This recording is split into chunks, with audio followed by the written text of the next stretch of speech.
The change of the seasons, a time that signifies the closing of a chapter and the start of the new.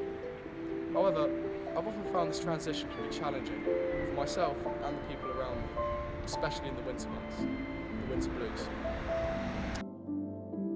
Why do we get sad throughout this time?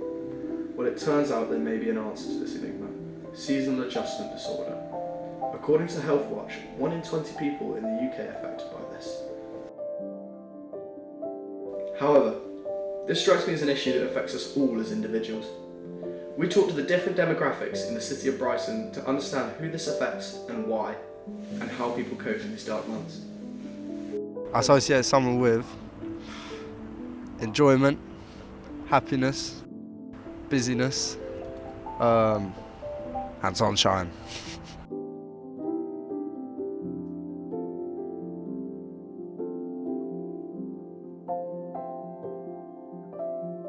It's always busy, everyone's always on something. If the weather's good, then you'll see people you haven't seen for months leave the house, and it does the job. In the summer, I live in a seaside place, not here, but a seaside place, and there's just so much going on, and you're out, and especially since COVID, everywhere's got outdoor space, so it feels really social. And yeah, it's bad for your waistline, but it's very good for your mental health. And you just do more activities. Well, I associate the summer with being happy, warm days, playing with children, grandchildren, that sort of thing, and generally being happy. I think it's much easier to be happy in the summer when you're out and about, the sun shines out, everyone feels up for it and going out, and conversely, definitely in the winter, when the evenings are drawing in and it feels dark and it feels wet, it's easier to feel a bit miserable.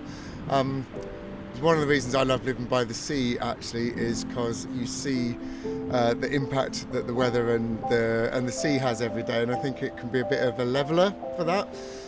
So there are certain things about Christmas and winter, and my birthday's in winter, and so winter is not all bad, but definitely I am a summer preferer. It gets to winter, and I don't know, it's a lot lonelier, it's dark the whole time, you're lacking in vitamin D and all of that. People aren't really, I don't know, everyone else kind of recluses, and there's nothing to do in terms of activities. You just kind of go home, PlayStation if you're lucky, that's kind of it.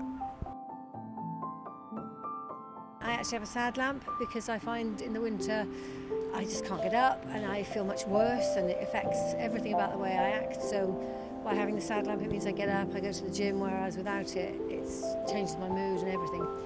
I also would quite like to move to Spain where it doesn't rain. I'm very much affected by the closing in of that cloud and rain and wind, and feeling like you can't leave your home. You don't socialise as much. I think it has a huge impact. As the days get longer, I get, dare I say, slower, a bit more lethargic. I'm still happy, but I want to do less during the winter. It is evident that these cold months are a trying time for us as a people and a collective. And although seasonal adjustment disorder may be a culmination of dropping temperatures and shortened days, it is the lack of social interaction and the feeling of isolation that deeply affects us as humans. In this absence of connection, it is essential to remember you can be the light in someone's darkness. So call your mate, text your mum, go out for a cheeky pint, or join a club. You will not know the impact until you try. Thank you very much, Nicholas Munns, Brighton University. Oh, that was keen, that one.